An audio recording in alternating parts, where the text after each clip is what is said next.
Good afternoon and welcome to week 5 of Heroes. Do I have anybody in the house who maybe not because you're being nice, but there's from time to time you want to help people out with something.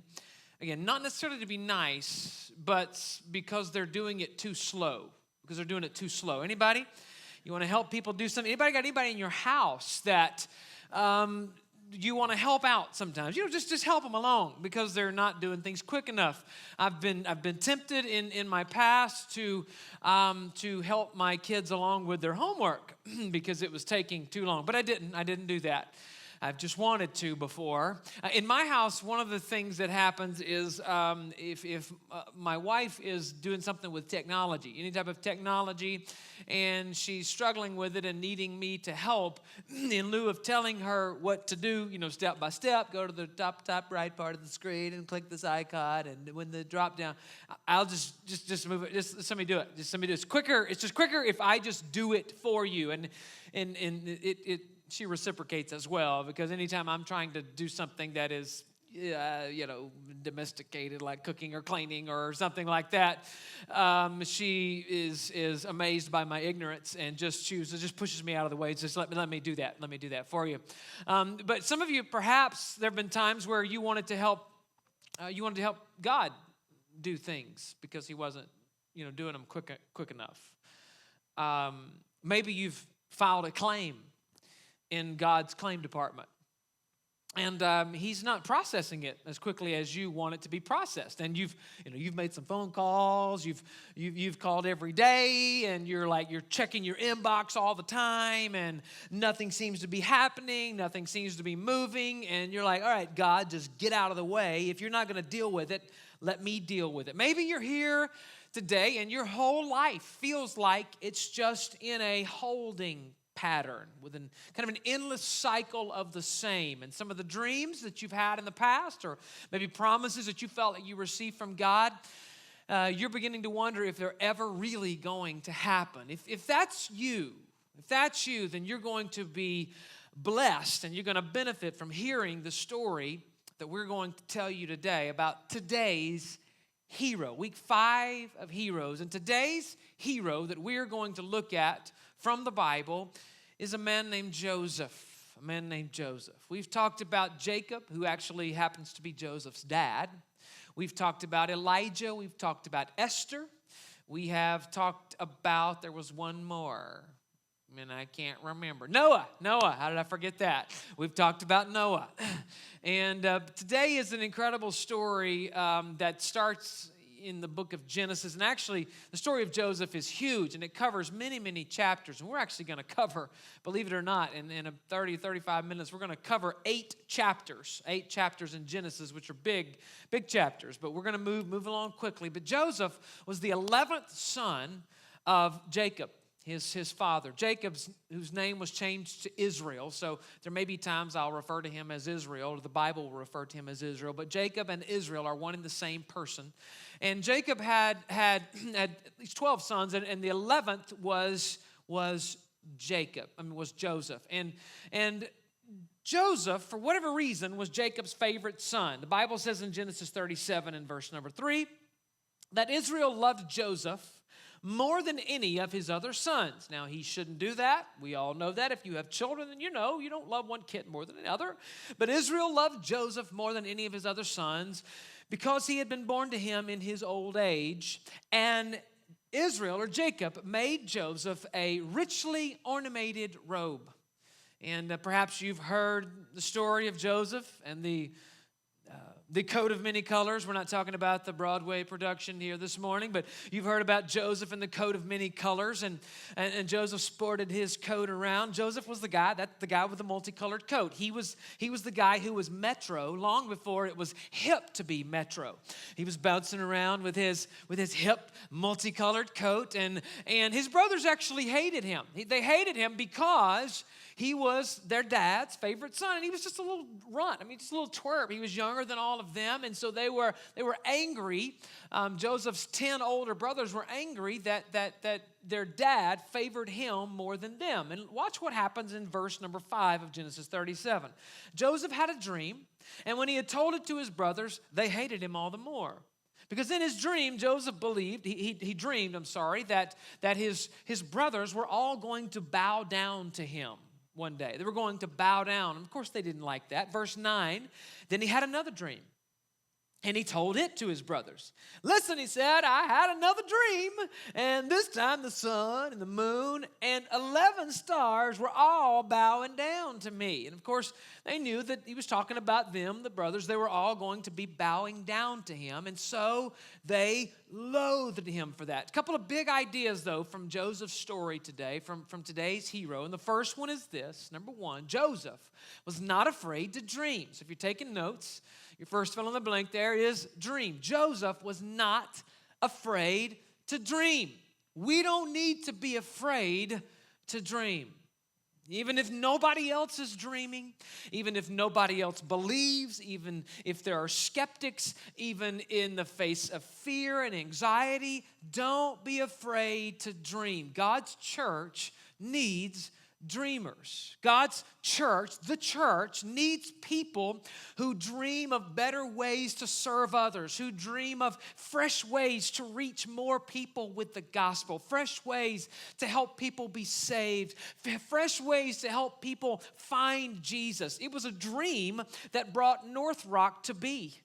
It started with a dream. It was a dream that made this building that we're worshiping in today, a reality. It was a dream that has helped NorthRock see hundreds and hundreds and hundreds of people give their life to Jesus over the last 6 years and grow in their faith and discover their design and then ultimately start living in their purpose. And we're not finished by any stretch of the imagination.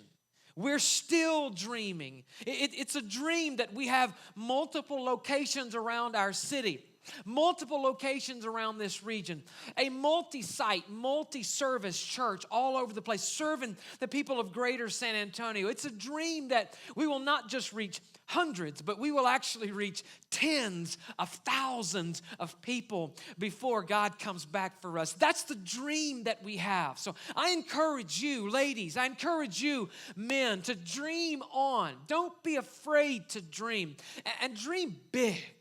Man, dream big. Dream so big that you require God's supernatural intervention in order for your dream to come to pass.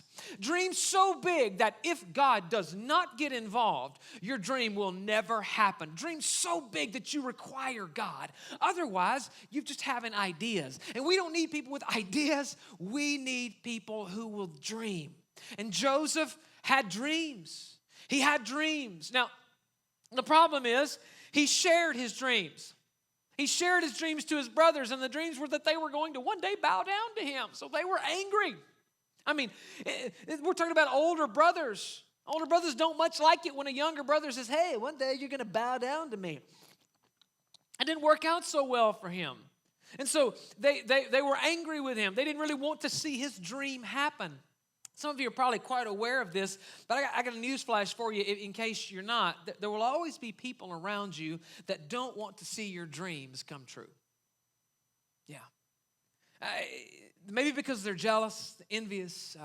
Maybe because they're unhappy with themselves, where they are in their life.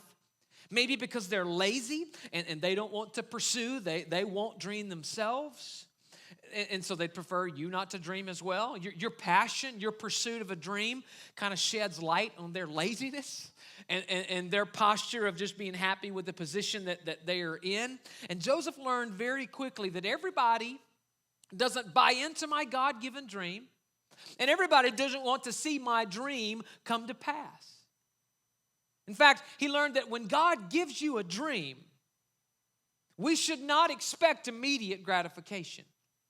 When God gives you a dream, don't expect immediate gratification. Don't expect immediate gratification. There's a process. There is a process. Sometimes we live in this world, man, where we are used to having everything right now. Like right now. If I want it, I get it.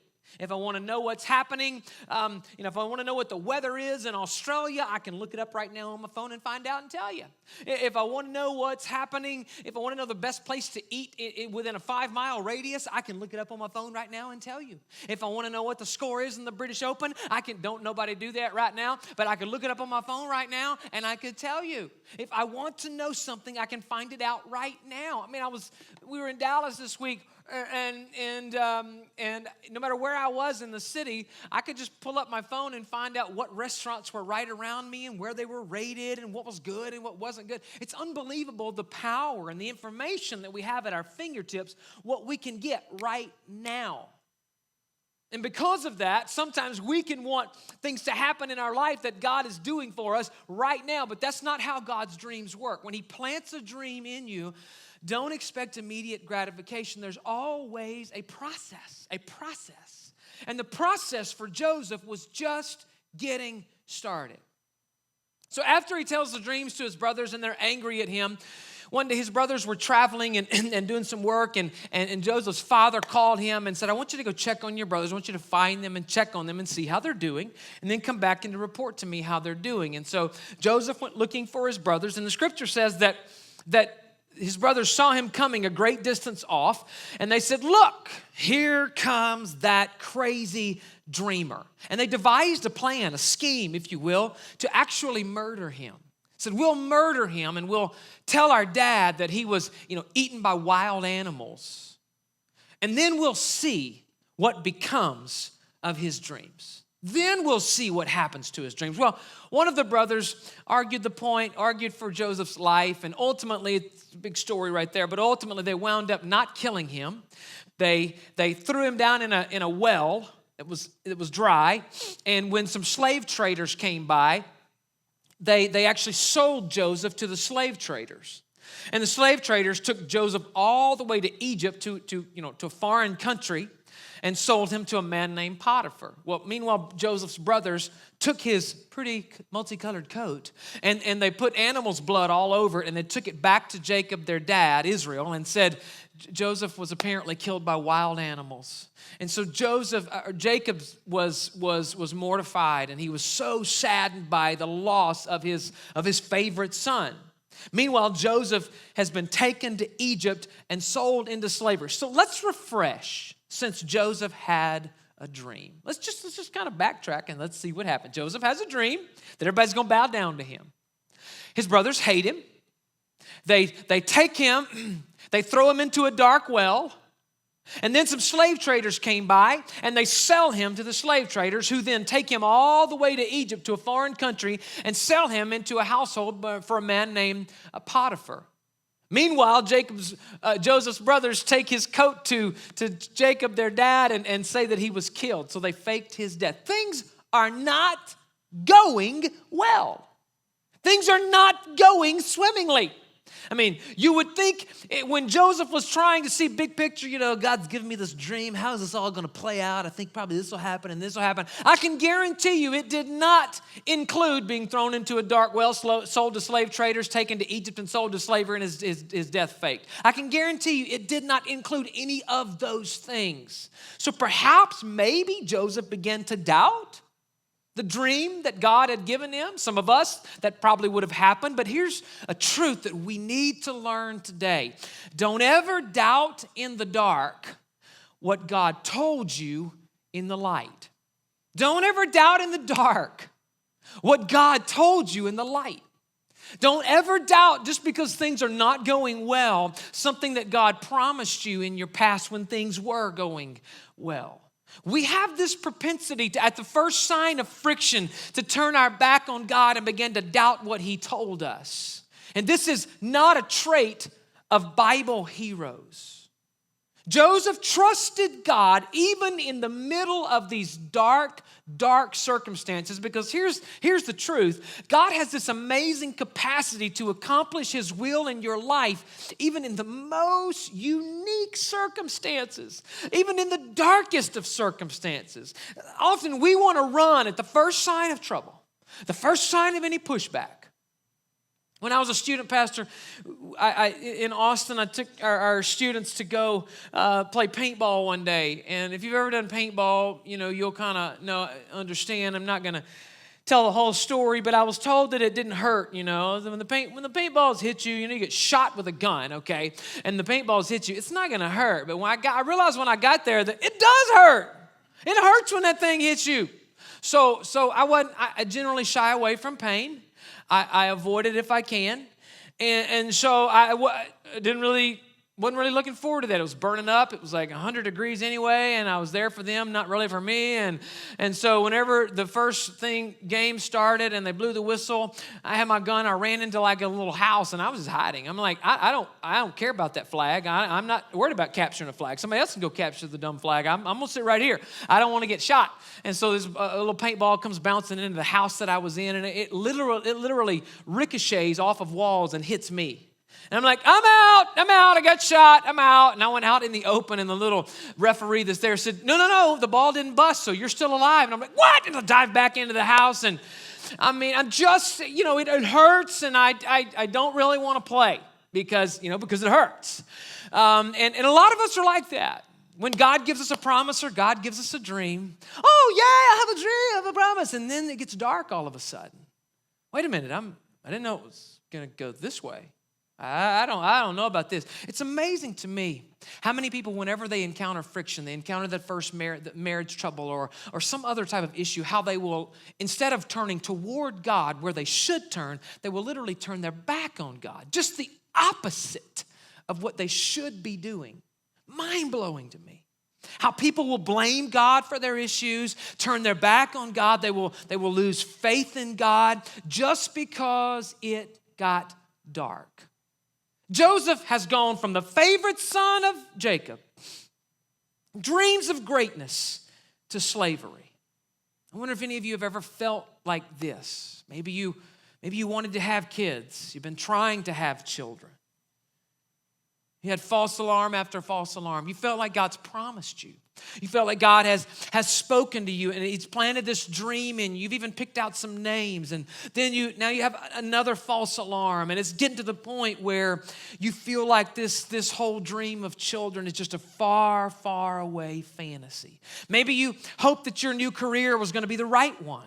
It was going to be the dream job, the one you had been looking for years. And now you see all the issues that were hidden before, and things have not gone as expected, and what's actually happening isn't matching the promises that were made in the interviews, and you're wishing you'd never left your previous employer, and the happiness and the perfect job seems like it's just some far-off fantasy. The position that you're in is just not matching the promise that you were given, much like Joseph must have felt. His position as a slave was certainly not matching the dream and the promise that God had given. But here's the truth this morning or this afternoon. Real dreamers do not let the dream die, even when you're in the dark. And here's why. And if you don't get anything else today, you might need to get this point right here. Dreams don't die in the dark. Dreams are developed in the dark. Dreams do not die in the dark, ladies and gentlemen. Dreams are developed in the dark. They are cultivated. They are formulated in dark waiting rooms and seasons where you're just in a process. You're just in a process. Joseph was not ready for these dreams to become a reality. Joseph was just a boy. He was 17 years old. He was an ignorant teenage boy. And I'm not saying all 17-year-olds are ignorant. Y'all smart, probably smarter than me.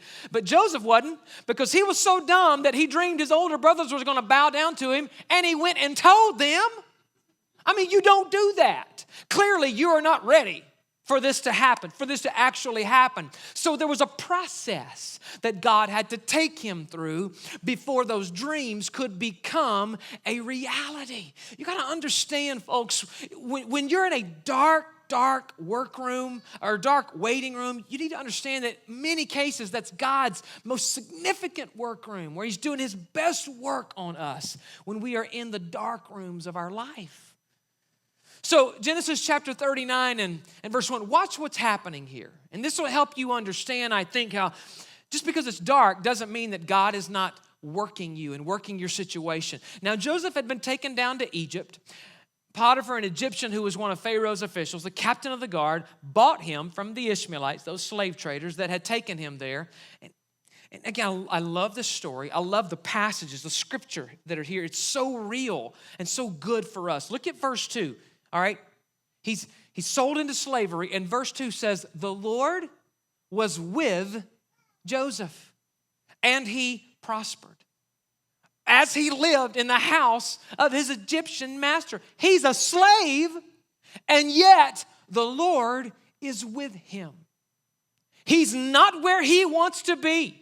Things are not going the way he saw them going, and yet God was with him and he prospered. Really? Really? God's with him? You're talking about the God that gave him a dream, the God that allowed him to be thrown into a dark well, sold to slave traders, taken to Egypt, sold into slavery there, and here he sits, and you're saying that God was with him? I'm having trouble reconciling that. I mean, Joseph prospering even though the dream seems completely dead? Yeah. But then it gets worse. Yeah, it gets worse for Joseph. Because Potiphar's wife, the man he was working for, Potiphar's wife had a thing for Joseph. I mean, he's a handsome young man. She was kind of into Joseph.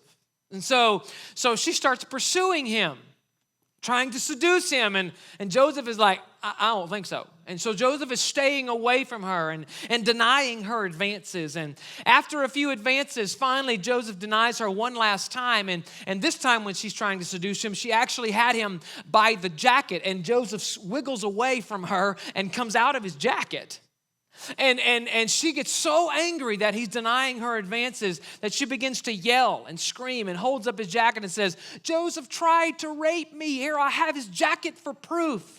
So Potiphar, her husband, of course, gets very angry. And he takes Joseph and he throws him into prison. Look at Genesis 39 and verse 20. Joseph's master took him and put him in prison, the place where the king's prisoners were confined.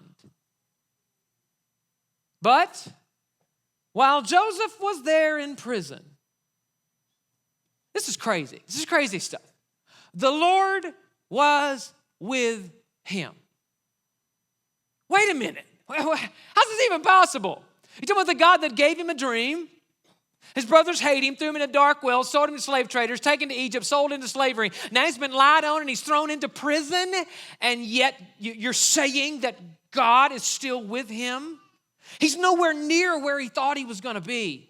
This is nowhere near the circumstances that I was expecting or anticipating for my life, God, when you gave me a dream. And yet you're saying you are still with me? Absolutely. The Lord was with him, and he showed him kindness, and he granted him favor in the eyes of the prison warden. But I don't want favor in the eyes of the prison warden, because that means I have to be in prison if I'm going to get favor from the eyes of the prison warden. I don't want favor of that sort.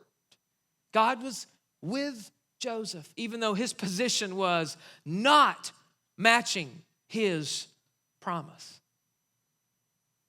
In prison for crime he did not commit. In this holding pattern. And so many times, guys, ladies, when we're in the dark rooms of our life, the dark room of process, things get worse before they get better. But I want to declare to you today, it doesn't mean that God's not with you.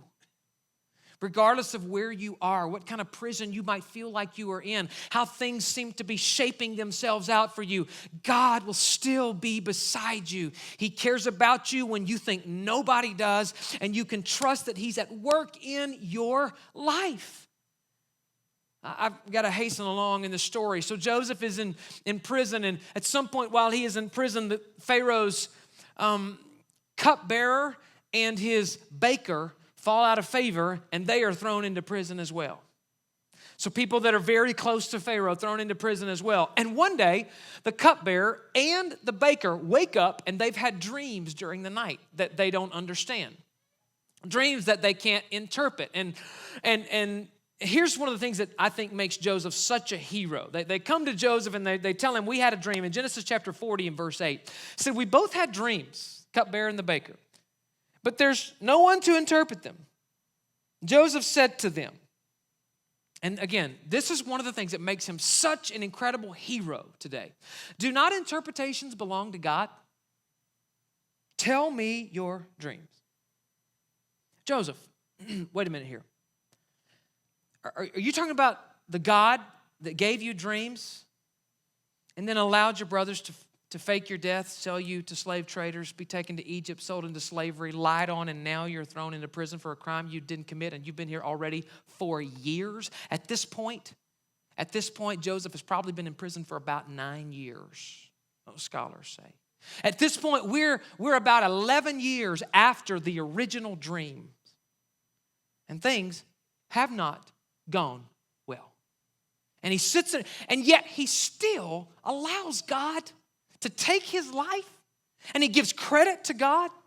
Here's the number 2 big idea from the story today, is that Joseph stayed faithful even though the dream took forever. Joseph stayed faithful even though the dream took forever. He stayed faithful to his God. He stayed faithful to his dreams. Moms, dads, I know it sometimes seems like you're not getting through to your kids, but just keep doing what you're doing. Keep giving them positive reinforcement. Keep building them up. Keep teaching them the difference between what is right and what is wrong. Stay faithful in your day-to-day growing and training of those kids. Even if it feels like you're not seeing any fruit, you'll be amazed at what can be accomplished in those seemingly mundane moments.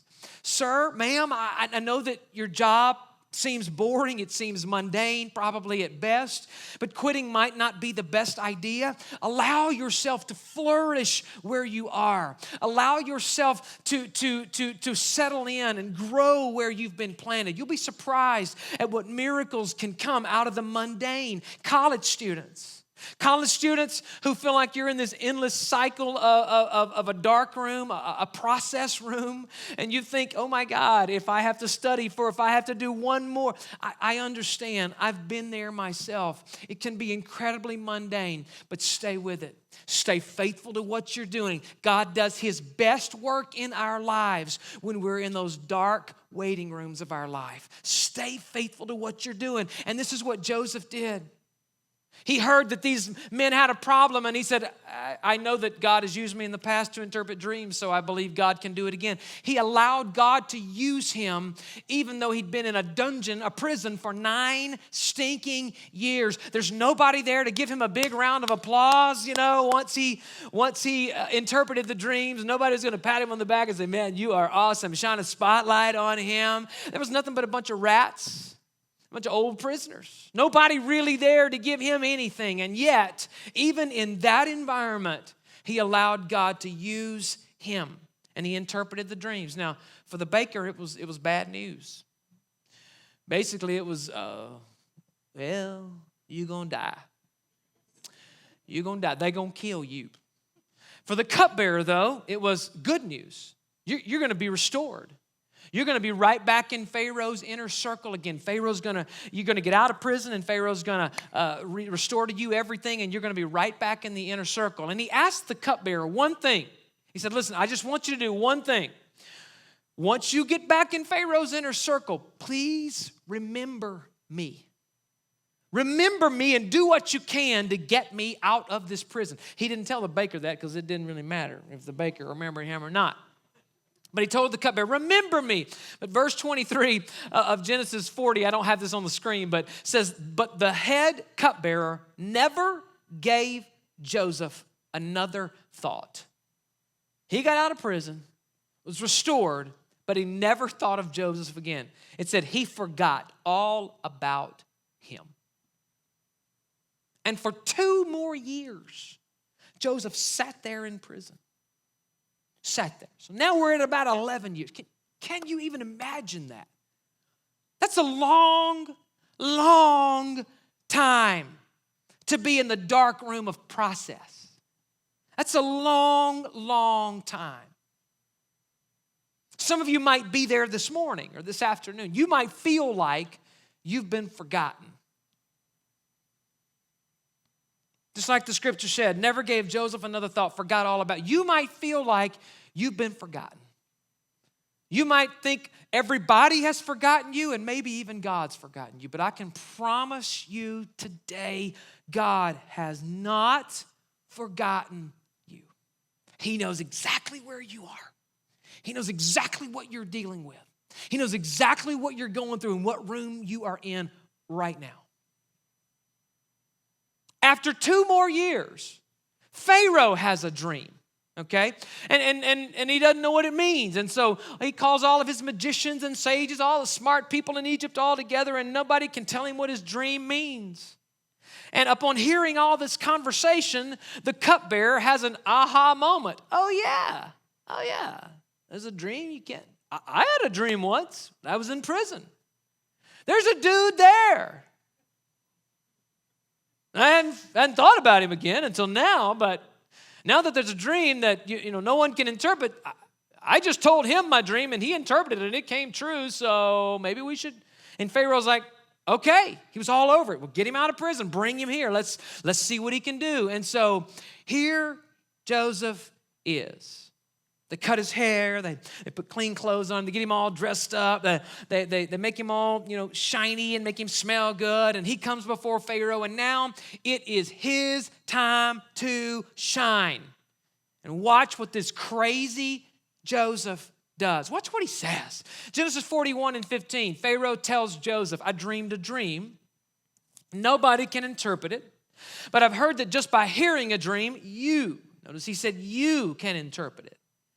Verse 16, Joseph's so crazy. He says, not me, God. Joseph, whoa. Joseph, this is your time, baby. It's your time to shine. Why are you still wanting to give God credit? You talking about the same God that gave you a dream now 13 years ago or so? And you were thrown into a dark well, sold to slave traders, taken to Egypt, sold into slavery, lied on, and now you've been sitting in prison for over a decade. You're talking about that God? And you still want to give him credit? Man, Joseph stayed so faithful to his God. He said, not me. Oh, no. But God. God will set Pharaoh's mind at ease. This is why Joseph is such a hero. Such a hero. Such a hero. So Joseph interprets Pharaoh's dream. And the dream was simply this. There's going to be 7 years of lots of rain and lots of growth, plenty. We're going to have more food than we can eat. And then it's going to be followed by 7 years of famine where rain's going to dry up. Nothing's going to grow. There's going to be no food to eat. So 7 years of plenty followed by 7 years of famine. And Joseph tells Pharaoh, you need to appoint managers to organize the collecting and stockpiling of food all over Egypt. And Pharaoh has a bright idea. He says, well, since you're the one who interpreted the dream and you've got the ideas, who better to do this than you? And literally, Joseph, in a moment, goes from being in a dungeon to the second in command in all of Egypt. And now that sets us up for the final part of the saga. 9 years later, had the 7 years of plenty. Egypt is stockpiling food. Joseph is helping organize and plan it all. And then 2 years have passed now, and there's been a great famine in the land. So we've had the 7 years of plenty, and we're 2 years into the 7 years of famine. And Jacob's family is starving. And they're going to die. They have no food. So Joseph's father and his brothers are going to die from no food. And Jacob hears that there's food in Egypt. And so he gathers his 10 sons. And 10 of those boys he sends to Egypt and says, just go to Egypt and say, we'll do whatever we have to do to get some food. Whoever you have to approach. And watch what happens in Genesis 42:6. Now Joseph is the governor of the land, the person who sold grain to all its people. So when Joseph's brothers arrived, they bowed down to him with their faces to the ground. They did not recognize him. But as soon as Joseph saw his brothers, he knew who they were. We're talking now 22, 23 years after the original dream. And suddenly, it happens right in front of him. Now the story gets crazy, but in Genesis chapter 45 and verse 4, Joseph is finally going to reveal himself to his brothers because they did not recognize him. And in verse 4 of Genesis 45, Joseph said to his brothers, "Come close to me." And when they had done so, he said, "I am your brother Joseph, the one you sold to Egypt." And of course, I can imagine that they're thinking, "Oh, great. Now he's going to chop our heads off or hang us or impale us or something. We are about to die." But he wants to set their mind at ease. He said, "Now don't be distressed, and don't be angry with yourselves for selling me here." Because they were just pawns. They were just pawns in the great plan that God had. Joseph has such perspective here. You cannot miss these last two verses, and we got to go very quick. You cannot miss this, though. Don't be angry with yourselves for selling me here, because it was to save lives that God sent me ahead of you. Yeah, you're the ones who actually sold me to the traders, but this is all God's business. I see it now. See, I didn't see it when I was in the dungeon. I didn't see it whenever I was running from Potiphar's wife. I didn't see it whenever I was in that dark. I didn't see it when I was in the dark. But now I can look back and see, wait a minute. God was in charge of this. Because ultimately what he did is, Joseph had the power, of course, and he brought his entire family to Egypt, and they had all they needed, and nobody went hungry. And the story's actually much bigger than that.